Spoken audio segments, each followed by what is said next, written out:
Hello students, my YouTube channel Adarsh study point में आप लोगों का स्वागत है। मैं हूं रवि नंदन। आज आप लोग देखेंगे दो चर वाले रैखिक समीकरण युग में ही 3.5 एक्सरसाइज का क्वेश्चन नंबर 3। देखिए क्वेश्चन क्या कह रहा है, निम्न रैखिक समीकरणों के युग्मों को प्रतिस्थापन एवं वज्र गुणन विधियों से हल कीजिए। किस विधि को आप अधिक उपयुक्त मानते हैं? इसके पहले मैं प्रतिस्थापन और वज्र गुणन विधि बता चुका हूं, तो अगर आप वो वीडियो नहीं देखे होंगे तो आप लोग पिछला वीडियो जिसमें लिखा है प्रतिस्थापन विधि और एक वज्र गुणन विधि का वीडियो है, आप लोग ध्यान से देख लीजिएगा तो बढ़िया से इसका कॉन्सेप्ट समझ में आ जाएगा। देखिए ये कैसे बनेगा। सबसे पहले हम क्वेश्चन नंबर लिख देंगे और हम इसे बना रहे हैं प्रतिस्थापन विधि से।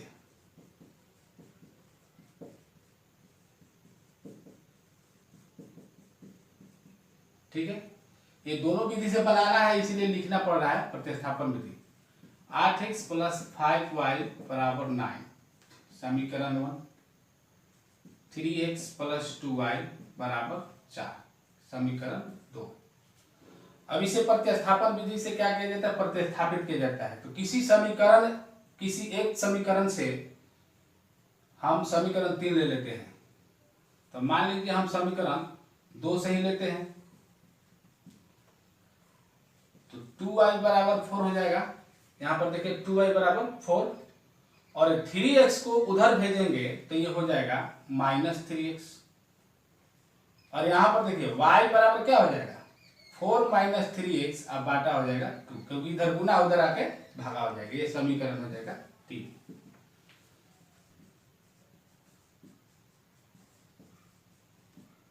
किससे किए, 2 से 3 बना है तो एक में प्रतिस्थापित करेंगे, एक में प्रतिस्थापित करने पर। तो देखिए एक में कीजिए प्रतिस्थापित, तो जहां पर इधर लिखते हैं, देखिए जहां पर y है वहां पर लिखना है इतना। तो 8x + 5 लिख देंगे, तो हम लिख देंगे 8x + 5। उसके बाद देखिए y के जगह पर लिखना है हमको इतना, तो क्या है 4 - 3x / 2। ठीक है, उसके बाद देखिए यहां पर ध्यान दीजिए बराबर क्या है 9, तो बराबर 9 लिख देंगे। ठीक, अब इसको देखिए कैसे बनेगा। 8x + 5 का 20 - 35 है 15x। अब ये उसके बाद बाटा में 2 है बराबर 9। ठीक है, बाटा पर का ये जोड़ बना देंगे। ठीक है, और यहां माइनस होता है तो इसको कोष्ठ में लिखते, लेकिन यहां प्लस है इसीलिए कोष्ठ में लिखिए या ना लिखिए कोई अंतर पड़ने वाला नहीं है। तो हम 2 लिख देंगे, एलसीएम हो जाएगा 1 और 2 का एलसीएम 2। 1 से कटाएंगे 2 बार में, 2 8 16x प्लस, और ये 2 2 लड़ गए तो दोनों ज्यों के त्यों उतर जाएगा, कोई दिक्कत नहीं है।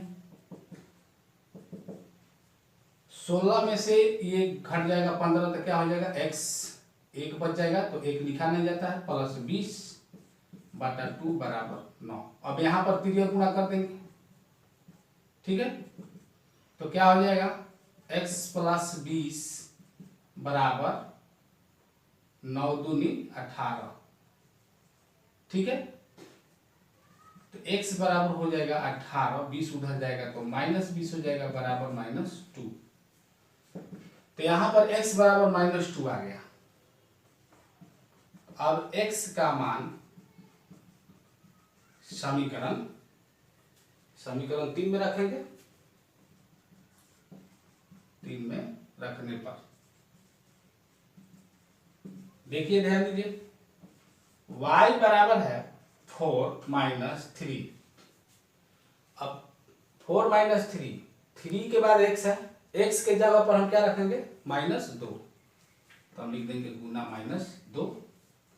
अब बाटा में क्या है 2 है, तो ध्यान दीजिए कैसे बनेगा, माइनस माइनस प्लस हो जाएगा और 4 और 3 दूनी 6, 4 और 6 कितना हो जाएगा 10, 4 और 6 10 हो जाएगा, 10 बटा तो 2 5 10, तो ये हो गया बराबर 5।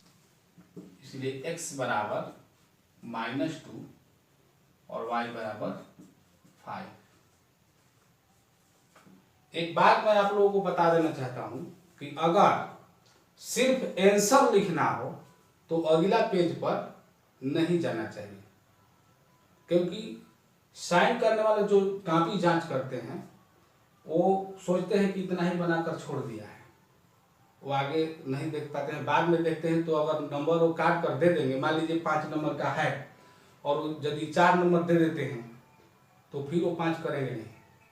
ठीक है, तो इस बात का ध्यान रखिएगा कि सिर्फ आंसर जब लिखना हो तो अगला पेज पर नहीं जाना है, उसी पेज पर कहीं लिख देना है, या 2 लाइन जाना है।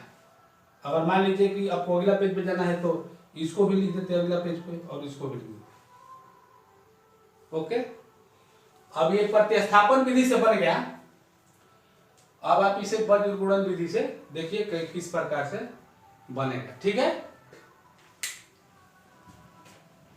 ध्यान से देखिएगा।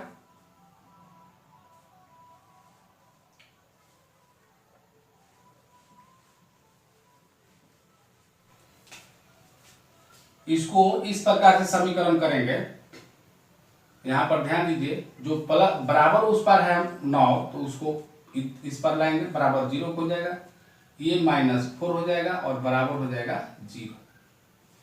ठीक है, यहां लिख देंगे वज्र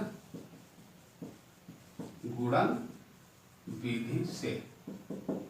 अब यहां पर वज्र गुणन विधि में हम A1 A2 B1 B2 और C1 C2 का मान निकालते हैं। तो देखिए किस प्रकार से निकलेगा।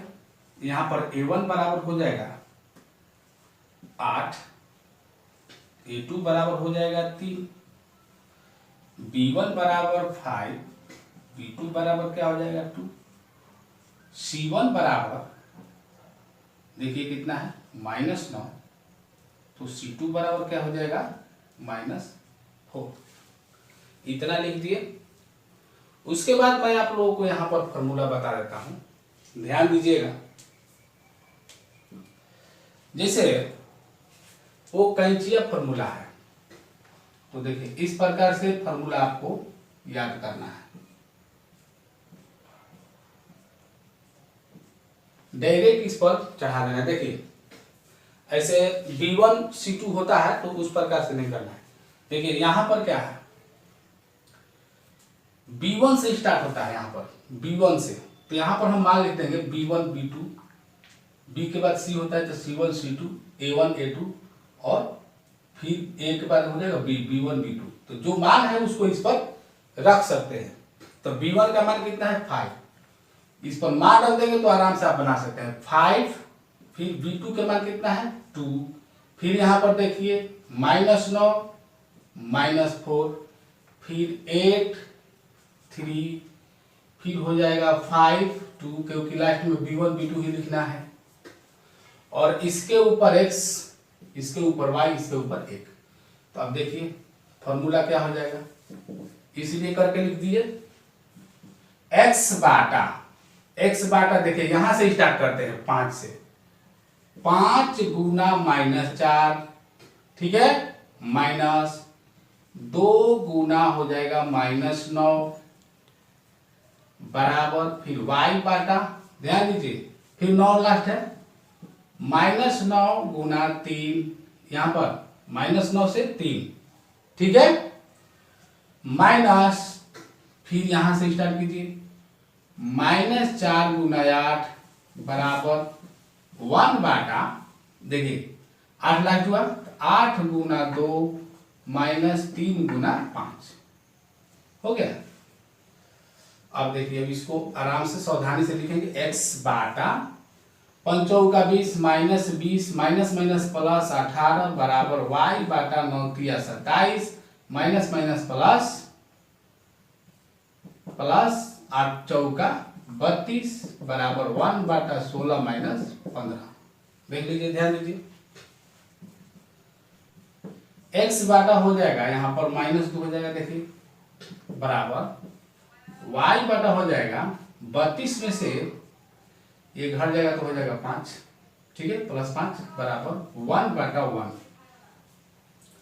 अब क्या करेंगे, इसलिए x बटा -2, ये इस चर को इससे एक बार तुलना करेंगे और इसको इससे, बस हो जाएगा। तो x बटा -2 बराबर हो जाएगा 1 बटा 1, और यहाँ पर और लिखिए, एंड लिखिए, तथा लिखिए, कोई दिक्कत नहीं है।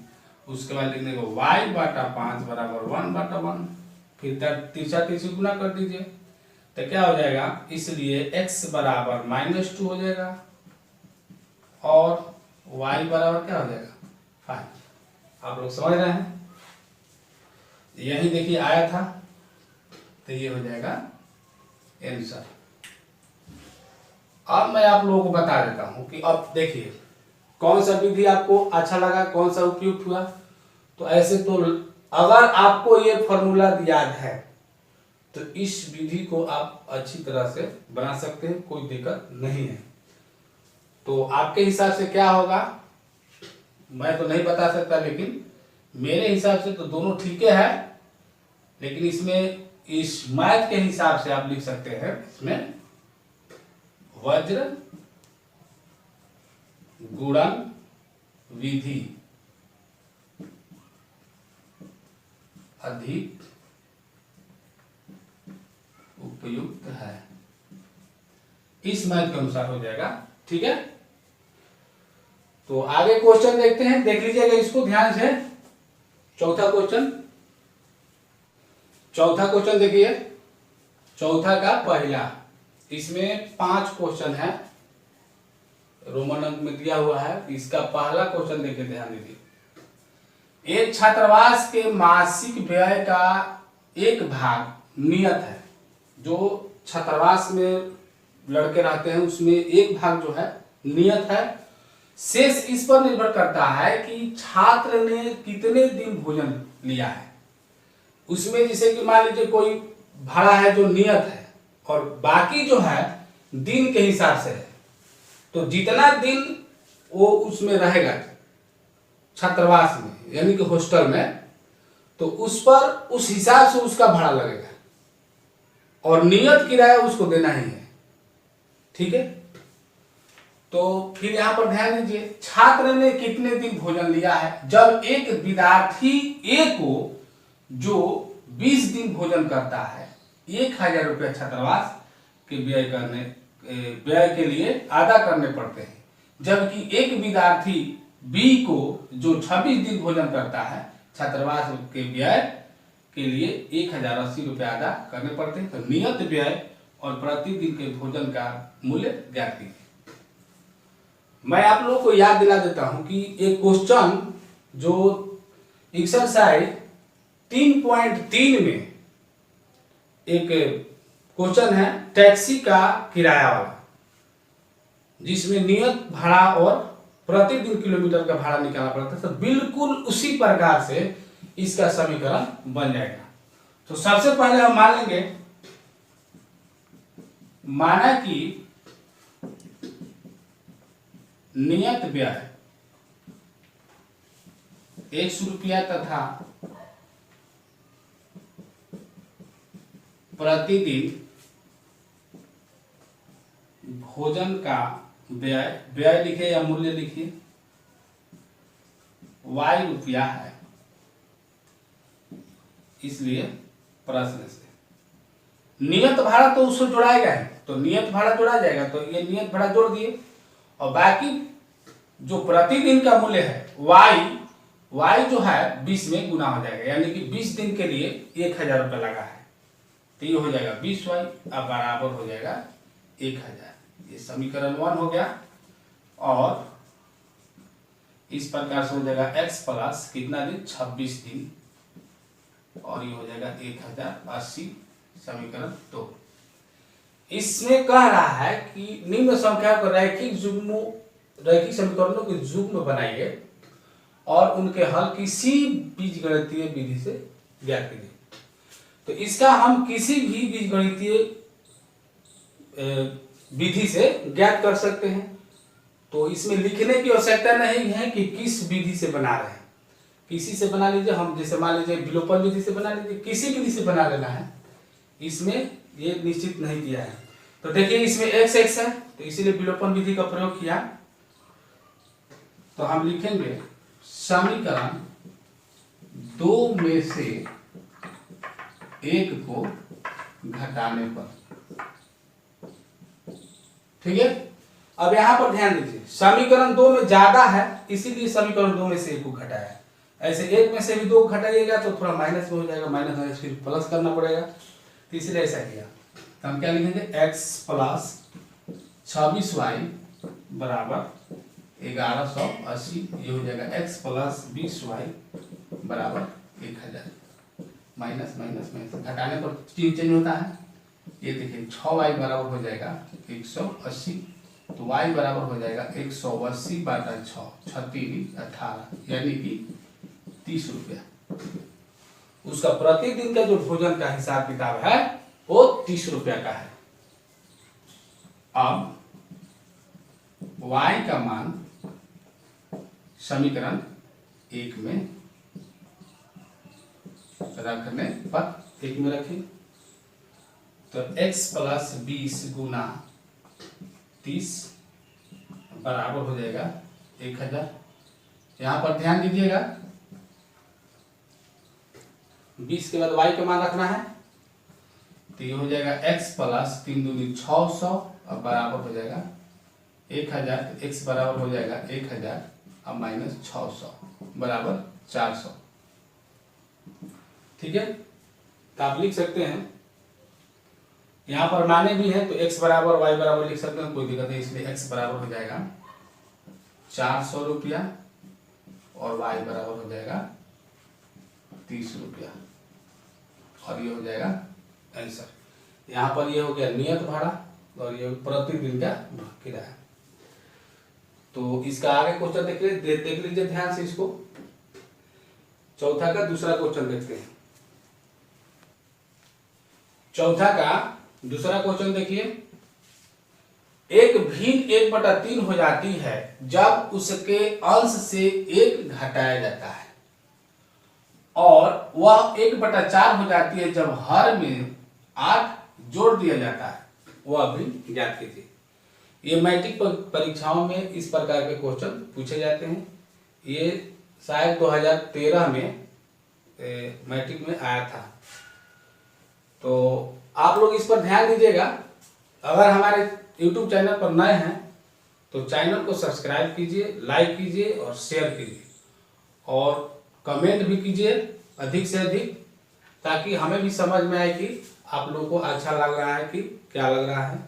अच्छा लगा नहीं लगा जो बता सकते हैं। तो ध्यान दीजिएगा कैसे बना है।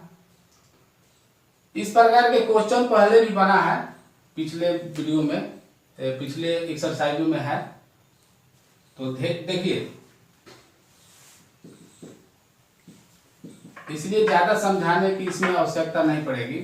माना कि भिन्न का अंश, भिन्न है तो भिन्न में अंश और हर होती है, तो अंश x तथा हर y है, हमें मान लिए हैं, ठीक है। इसलिए भिन्न बराबर क्या हो जाएगा, भिन्न बराबर हो जाएगा x बटा y। इसलिए प्रश्न से लिख देंगे, पहले x बटा y लिख देंगे। अब यहां पर देखिए क्या कर रहा है, 1/3 हो जाती है, ये 1/3 हो जाती है जब उसके अंश से 1 घटाया जाता है। तो अंश से 1 माइनस किया जाता है तो 1/3 हो जाती है। यही मैथ है। तो देखिए तिर्य गुणा होगा तो क्या होगा, 3x - 3 बराबर y हो जाएगा, ठीक है। 3x, y इधर आएगा तो -y हो जाएगा बराबर 3। ये हो जाएगा समीकरण 1। और दूसरी स्थिति में कह रहा है कि वह 1/4 हो जाती है जब हर में 8 जोड़ दिया जाता है। तो देखिए x बटा y, हर में 8 जोड़ दिया जाता है तो क्या हो जाता है, 1/4। इसको तिर्य गुणा करेंगे तो हो जाएगा 4x बराबर वाई प्लस 8। तो यहां पर देखिए 4x, वाई इधर आएगा तो माइनस वाई हो जाएगा, बराबर हो जाएगा 8। ये समीकरण हो जाएगा 2। अब देखिए इसको भी विलोपन विधि से बनाएंगे। यहाँ माइनस वाई है, ये भी माइनस वाई है, घटाने पर सिर्फ लिख देंगे, काम हो जाएगा। समीकरण 2 में से एक को घटाने पर, ठीक है, 4x माइनस वाई बराबर 8, और यहां पर क्या है 3x माइनस वाई बराबर 3। चिन्ह चेंज हो जाएगा, माइनस प्लस माइनस कैंसिल हो जाएगा। यहां पर देखिए x बराबर हो गया 5, ठीक है। अब x का मान समीकरण 2 में रखने पर, एक में भी रख सकते हैं, एक में तो और आसान हो जाएगा। यहां पर 2 है इसलिए आपको रख कर दिखा रहे हैं। देखिए तो क्या हो जाएगा 4, और x की जगह क्या लिखना है 5 हो गया, माइनस वाई बराबर 8। तो माइनस वाई बराबर 8, और ये पंचों का 20 उधर जाएगा तो हो जाएगा माइनस। तो माइनस वाई बराबर हो जाएगा माइनस 12, माइनस माइनस कैंसिल हो जाएगा, तो हो जाएगा, इसलिए y बराबर 12। तो अब हमें निकालना है क्या भिन्न ज्ञात कीजिए। तो अब भिन्न क्या हो जाएगा, इसलिए भिन्न बराबर x बाटा y बराबर क्या हो जाएगा, x का मान क्या है 5 और y का मान 12। ये हो जाएगा आंसर, ठीक है। तो ध्यान से देखिएगा। आगे क्वेश्चन देखते हैं, तीसरा क्वेश्चन।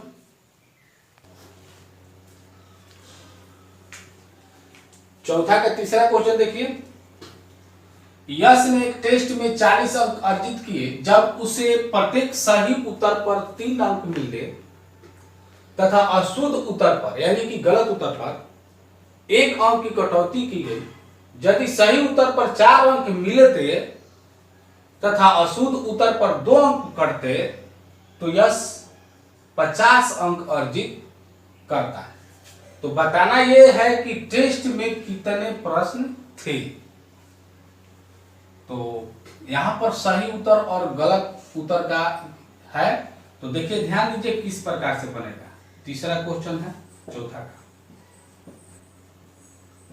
माना कि टेस्ट में यश ने सही उत्तर x तथा अशुद्ध उत्तर y बनाया। मान लीजिए सही उत्तर x किया और अशुद्ध उत्तर y किया, तो कुल कितना प्रश्न हो जाएगा। इसलिए टेस्ट में कुल प्रश्नों की संख्या यही निकालना है हमें, बराबर हो जाएगा प्लस y। इतना हो जाएगा कुल प्रश्न। अब ध्यान दीजिएगा, इसलिए प्रश्न से क्या कह रहा है कि यश ने एक टेस्ट में 40 अंक अर्जित करता तो 3 अंक सही उत्तर पर मिलता और अशुद्ध उत्तर पर 1 अंक की कटौती हो जाती है। तो सही उत्तर है 3 एक प्रश्न पर, तो प्रश्नों की संख्या कुल है x, तो x हो जाएगा। इसमें से जो अशुद्ध उत्तर पर कटौती हुआ है तो उसको घटा देंगे। 1 अंक अर्जित हुआ है तो 1 लिखते नहीं है, तो क्या हो जाएगा y बराबर, इसमें से माइनस हो जाएगा तो कितना आ रहा है 40। तो ये हो गया समीकरण 1। और इसी प्रकार से हो जाएगा, यहां पर कह रहा है कि 2 अंक मिलते, तो 2 अंक मिलते यानी कि 4 अंक मिलते तो हो जाएगा 4 हो जाएगा x माइनस 2 अंकों की कटौती हो जाती अशुद्ध पर, तो 2y हो जाएगा और बराबर यहाँ हो जाएगा 50। यहाँ पर देख रहे हैं कि 2 से भाग लग जाएगा इसमें, तो हम 2 से भाग लगा देंगे तो हो जाएगा 2x माइनस वाई बराबर 25। ये हो जाएगा समीकरण 2। यहाँ पर देखिए दोनों में वाई वाई है, दोनों में माइनस माइनस है, घटाने पर लिख देंगे आराम से हो जाएगा। तो ये हो जाएगा समीकरण 1 में से 2 को घटाने पर देखिए 3x माइनस वाई बराबर 40, 2x माइनस वाई बराबर 25, माइनस प्लस माइनस कट जाएगा, यहाँ x बराबर हो जाएगा 15। अब x का मान समीकरण 1 में रखने पर देखिए समीकरण 1 क्या है 3 गुना 15 माइनस वाई बराबर हो जाएगा 40, 15 दिया 45, 40 इधर आएगा तो माइनस 40 हो जाएगा, ये वाई जाएगा उधर तो प्लस हो जाएगा, इसलिए वाई बराबर हो जाएगा, घटेगा तो 5। ठीक है, तो इसलिए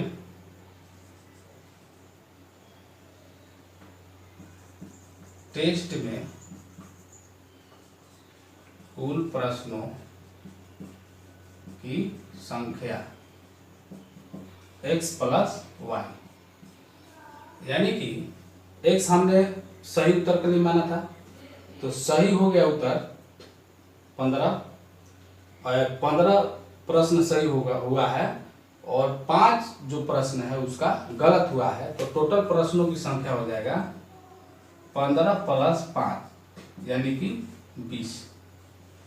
प्रश्नों की संख्या 20 हो गया है। यहाँ पर आप लोगों को जांच करके बता देते हैं, जैसे जो क्वेश्चन कह रहा था, एक स्थिति जांचेंगे तो समझ में आ जाएगा आप लोगों को। जैसे कि मान लीजिए कह रहा था कि शुद्ध उत्तर पर मतलब सही उत्तर पर पहला स्थिति में 3 अंक मिलते, तो सही उत्तर पर 3 अंक मिलेगा, तो मान लीजिए 3 अंक मिला, 15 सही उत्तर है तो 15 3 45 हो जाएगा। ठीक है, और फिर कह रहा है कि अशुद्ध उत्तर पर 1 अंक की कटौती होती, तो अशुद्ध उत्तर कितना है 5, तो 5 नंबर कट जाएगा, तो 5 नंबर कटेगा तो घट जाएगा, यानी कि कितना हो जाएगा 40, तो उसको अंक कितना मिला था 40 अंक। ठीक है, इसी प्रकार के 50 इसी प्रकार से हो जाएगा। तो मैं उम्मीद करता हूं कि आप लोग इस मैथ को समझ गए होंगे, तो इसको नोट कर लीजिएगा। आगे क्वेश्चन देखते हैं इसमें का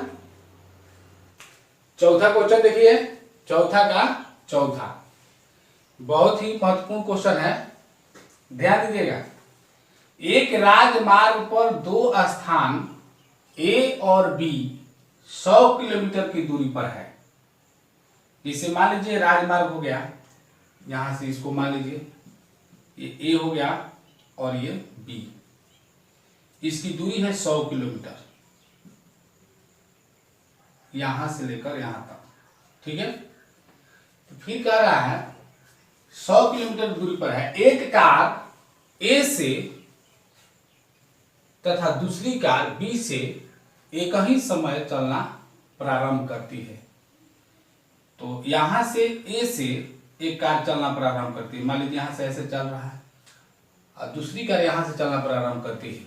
ठीक है, यदि ये दोनों कारें भिन्न भिन्न चालों से एक ही दिशा में चलती है, तो मान लीजिए इधर चल रही थी, ये भी इधर चल रही है, यहां से ये स्टार्ट हुआ, इधर चल रही है कार, बी से जो कार है इधर जा रही है, इधर ये चल रही है। आगे देखिए, तो वे 5 घंटे पश्चात मिलती है, एक ही दिशा में चल रही है तो 5 घंटा के बाद ये मिलती है। तो मान लीजिए कि यहां पर आकर दोनों कार मिल जाती है, तो ध्यान ही देना है कि यहां से यहां तक ए के लिए जो घंटा है 5 घंटा और बी के लिए यहां से यहां तक समय है, तो दोनों कारों की चाल ज्ञात कीजिए। तो हम दोनों कारों की चाल अलग अलग मान लेंगे, ध्यान दीजिएगा। माना कि बिंदु ए से चलने वाली कार की चाल 1 किलोमीटर प्रति घंटा तथा बिंदु बी से चलने वाली कार की चाल y किलोमीटर प्रति घंटा है। ए से चलने वाली इसका हो गया x और इसका हो गया y। तो इसलिए प्रश्न से इसमें एक बात ध्यान रखिएगा, जब कह रहा है कि ए और बी के बीच की दूरी जो है 100 किलोमीटर है, तो मान लीजिए कि यहां से कोई कार चल रही है और यहां से एक ही समय पर, ऐसे तो इसमें दूसरी स्थिति में यहां पर कह रहा है कि कारें भिन्न भिन्न चालों से एक ही दिशा में चलती है। तो एक ही दिशा में चलती है तो प्रश्न से यहां क्या हो जाएगा, ए से चलने वाली कार की दूरी, दूरी बराबर क्या होता है, चाल गुना समय। ठीक है, तो इसका क्या हो जाएगा, चाल कितना है x और समय ए का कितना लगा है 5 घंटा समय लगा है, तो हम लिख सकते हैं 1 5, तो ये हो जाएगा 5x। इसी प्रकार बी से चलने वाली कार की दूरी 5y हो जाएगा। ठीक है, तो क्या हो जाएगा, इसलिए अब देखिए हम दूरी को बराबर करेंगे तो लिखेंगे, इसलिए ए से बिंदु बी की दूरी बराबर कितना है 100 किलोमीटर। तो ये हो गया दूरी, तो दूरी हमें यहां पर बराबर करना था। देखिए कार ए का दूरी कितना हो जाएगा, यहां से लेकर यहां तक, ठीक है, तो यहां से लेकर यहां तक दूरी जो है 5x है। इसमें से अगर यहां से लेकर यहां तक जो दूरी है 5y, इसको किलोमीटर में लिखेंगे क्योंकि दूरी है, तो 5y जब घट जाएगा तो कितना बचेगा 100। देखिए यहां से यहां तक 100 है, टोटल है 5x, 5x में से अगर 5y घट जाता है, ये टोटल जो दूरी आ गया यहां पर, टोटल दूरी 5x आया। ठीक है, इसमें से ये जो दूरी है 5y, इतना यहां से लेकर यहां तक, जब टोटल में से 5y घट जाएगा तो क्या बचेगा 100, यहां से यहां तक बचेगा। तो ये हो गया, ये 5 से देखिए भाग लग जाएगा तो हो जाएगा x माइनस वाई बराबर 20, 5 दूनी 10। ठीक, तो ये हो गया समीकरण 1। आगे देखिए, और इसमें कह रहा है जो दूरी दिया हुआ है, ये तो बिल्कुल यहां पर दिया हुआ है, तो एक समीकरण हो जाएगा और x प्लस वाई बराबर 100। ये आप लोग पता है कैसे हो जाएगा। अगर नहीं समझ में आ रहा है कि x प्लस वाई बराबर 100 कैसे हो रहा है, तो मैं आप लोगों को बता रहा हूं। मान लीजिए कि ये दूरी है, यहां से यहां तक है 100 किलोमीटर। ठीक है, तो हम दोनों कार का एक समय मान लेते हैं। मान लीजिए दोनों कार का समय है 1 आवर, तो 1 आवर है, यहां से एक कार चला।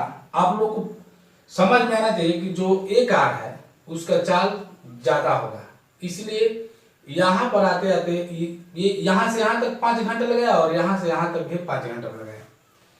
तो यहां पर ध्यान दीजिएगा कि 1 घंटा मान लीजिए समय है, तो ये कार यहां से इधर चला और ये कार यहां से इधर चला। ठीक है, मान लीजिए मैं जो बता रहा हूं, तो यहां से यहां तक आया तो इसको 1 घंटा लगा, और ये यहां से यहां तक आया तो इसको 1 घंटा लगा। ठीक है, दोनों 1 घंटा चला। दूरी टोटल कितना है 100, यहां से लेकर यहां तक 100 है, ए बिंदु बी बिंदु।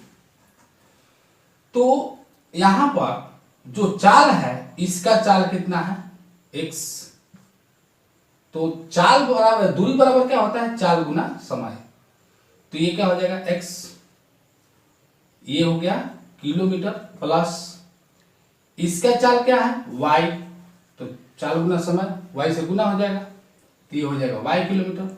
और x प्लस y बराबर हो जाएगा आपका 100, यानी कि यहां से यहां तक दूरी हुआ y किलोमीटर और यहां से यहां तक दूरी हुआ x किलोमीटर, और दोनों किलोमीटर जोड़ेंगे तो इसलिए x प्लस वाई बराबर होगा 100।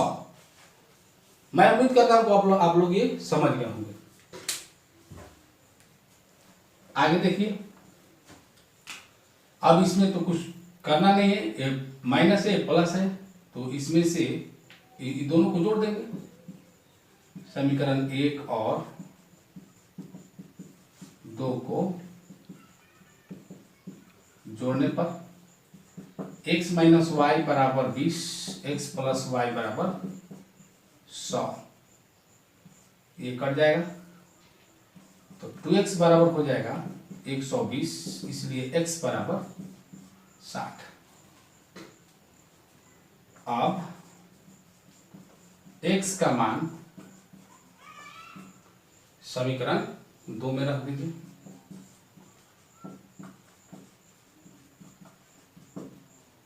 तो देखिए 2 कितना है 60, x की जगह 60 लिखना है, प्लस y बराबर 100, तो y बराबर हो जाएगा 100 माइनस 60 बराबर 40। ठीक है, तो इसलिए x बराबर हमारा हो जाएगा 60 किलोमीटर प्रति घंटा, y बराबर हो जाएगा 40 किलोमीटर प्रति घंटा। ठीक है, यानी कि A से चलने वाले कार की चाल ये हो गया और B से ये हो गया। तो मैं उम्मीद करता हूं कि आप लोग इसको समझ गए होंगे। लाइक जरूर कर दीजिएगा वीडियो को। आगे एक और क्वेश्चन इसमें बचा है, उसको भी देख लीजिए। ये एक्सरसाइज का अंतिम क्वेश्चन है, चौथा का 5वां। देखिए ध्यान दीजिए, एक आयत का क्षेत्रफल 9 वर्ग इकाई कम हो जाती है यदि उसकी लंबाई 5 इकाई कम कर दी जाती है और चौड़ाई 3 इकाई बढ़ा दी जाती है। यदि हम लंबाई को 3 इकाई और चौड़ाई को 2 इकाई बढ़ा दें तो क्षेत्रफल 67 वर्ग इकाई बढ़ जाती है। तो आयत की विमाई ज्ञात कीजिए, यानी कि आयत की लंबाई और चौड़ाई ज्ञात करना है। तो हम देखिए मान लेंगे इसको,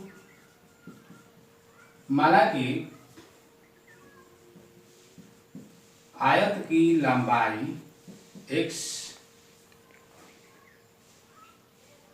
इकाई, यहां पर मीटर और किलोमीटर सेंटीमीटर नहीं दिया है, इकाई दिया है, तो हम x इकाई ही लिखेंगे, x इकाई है, तथा आयत की चौड़ाई y इकाई है, मान लिया। तो इसलिए क्षेत्रफल आप लोगों को पता होता है क्या होता है, आयत का क्षेत्रफल क्या होता है, लंबाई गुना चौड़ाई, यानी कि हो जाएगा x गुना y। तो एक्स वाई लिख सकते हैं, तो एक्स वाई हो गया वर्ग इकाई, क्योंकि क्षेत्रफल हमेशा वर्ग में रहता है, स्क्वायर में रहता है, ध्यान दीजिएगा। इसलिए प्रश्न से में क्या कह रहा है, 9 वर्ग इकाई कम हो जाता है क्षेत्रफल। तो पहले लंबाई चौड़ाई लिखें, तो लंबाई में क्या कह रहा है कि 5 इकाई कम कर दी जाती है और चौड़ाई में 3 इकाई बढ़ा दी जाती है। तो लंबाई x है, तो x में 5 इकाई कम कर दिया और चौड़ाई में 3 इकाई बढ़ा दिया, यानी कि प्लस कर दिया। तो क्षेत्रफल कितना हो जाता है, क्षेत्रफल ये है क्षेत्रफल 9 वर्ग इकाई कम हो जाती है, तो ये कम हो गया यानी -9। तो यहाँ पर देखिए क्या हो जाएगा, इसमें गुना करेंगे तो 100 ही हो जाएगा, फिर इसमें करेंगे तो ये हो जाएगा +3x -5y और माइनस प्लस माइनस हो जाएगा और ये xy -9 हो जाएगा।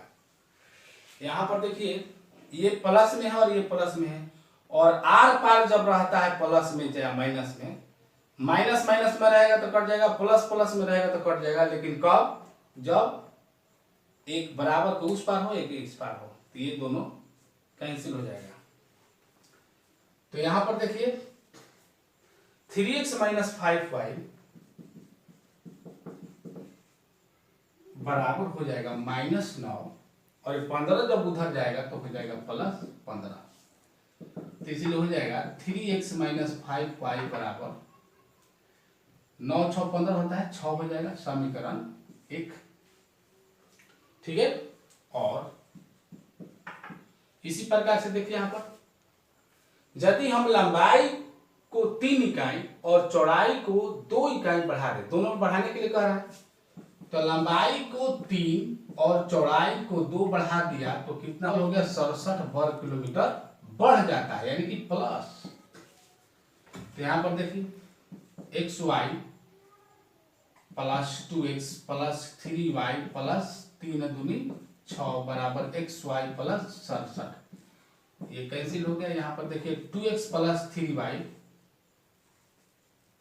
बराबर 67 - 6, ये उधर जाएगा तो घट जाएगा, तो 2x + 3y बराबर 61, ये समीकरण 2 हो गया। ठीक है,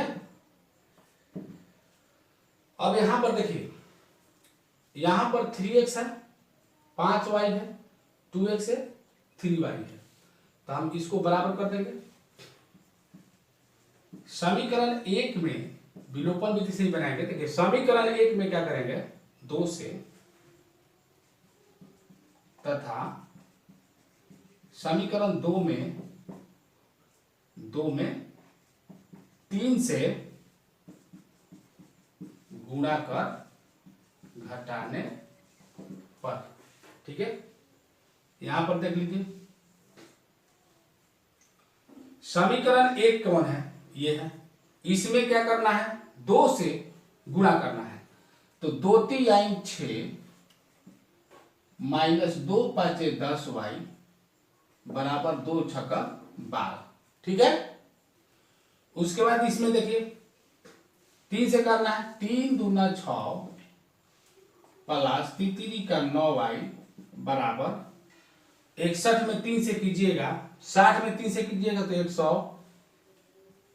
छत्री 18 180 हो जाएगा, और फिर 3 183 हो जाएगा। इसको घटाना है, माइनस माइनस माइनस कैंसिल हो गया, -19y बराबर, ये माइनस हो जाएगा, 183 में से 12 जाएगा तो क्या हो जाएगा 1, यानी कि 171। आप लोगों को पता है क्या होता है, माइनस माइनस कैंसिल हो जाएगा, इसलिए y बराबर 19 9 1 से 9 हो जाएगा। अब y का मान समीकरण 1 में रख दीजिए, 1 में रखने पर, तो देखिए 3x - 5 गुना 9 हो जाएगा बराबर 6, 3x बराबर 6, 9 5 45, 45 उधर जाएगा तो प्लस में हो जाएगा। ठीक है, 9 5 45, 45 माइनस में उधर जाएगा तो प्लस में, 3x बराबर 45 है और 6 कितना हो जाएगा 51। तो यहां पर देखिए या लिखिए, तो x बराबर हो जाएगा 17, 17 3 51। ठीक है, तो इसको हम इकाई लिखेंगे, इकाई इकाई।